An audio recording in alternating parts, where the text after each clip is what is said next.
Voilà, et en direct avec nous sur ce plateau, une autre tête de liste pour le Front de gauche, Corinne Morel d'Arles. Bonsoir, merci d'être avec nous. Alors, vous animez ce soir une conférence débat, salle Blanqui à Limoges à 20h30. Alors, pour revenir aux dernières élections européennes en 2009, votre liste avait obtenu 8% des suffrages exprimés, au total 20 listes, dans un contexte où vos forces étaient divisées, puisque le NPA avait obtenu 5%. Cette année, vous partez unis. Est-ce que vous pensez atteindre la barre des 12%, ou peut-être les deux chiffres en tout cas ? Alors en 2009, c'était effectivement Marie-France Beaufils qui conduisait la liste du Front de gauche et Christian Nguyen qui conduisait la liste du NPA. Et pour ces élections européennes, Marie-France Beaufils comme Christian Nguyen me soutiennent tous les deux et soutiennent la liste du Front de gauche.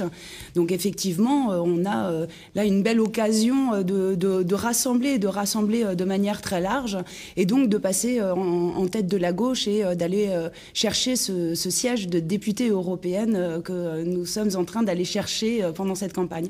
Alors, le Front de gauche est très présent en campagne sur les marchés, en zone rurale aussi, avec votre camionnette d'ailleurs à l'effigie du Front de gauche. À Limoges, par exemple, il y a beaucoup d'affiches. À Limoges, vous le savez, qui est passé à droite, donc en mars dernier. Est-ce que vous vous sentez en position de force par rapport au Parti socialiste qui est affaibli aujourd'hui ?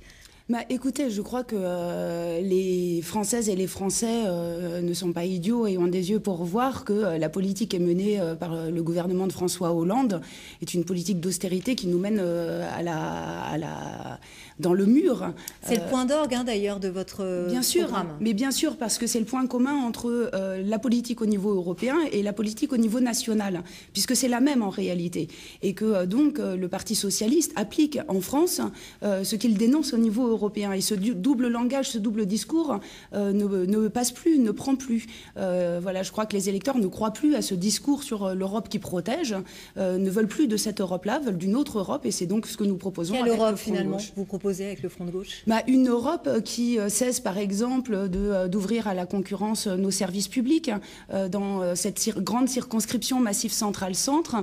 Partout, il y a des menaces de fermeture de classes dans les écoles, de gares de train, d'hôpitaux, de maternités. C'est extrêmement important, ces services publics, notamment en zone rurale. Tout ça, ce sont des conséquences directes de vote au niveau de l'Union européenne. Et donc la raison pour laquelle c'est important aussi d'avoir des députés européens qui s'opposeront à ce type de directives et qui refuseront de les appliquer. Alors, le Front de gauche, finalement, voter pour vous, c'est aussi un vote sanction pour le Parti socialiste, peut-être aussi comme le Front national, vote sanction ?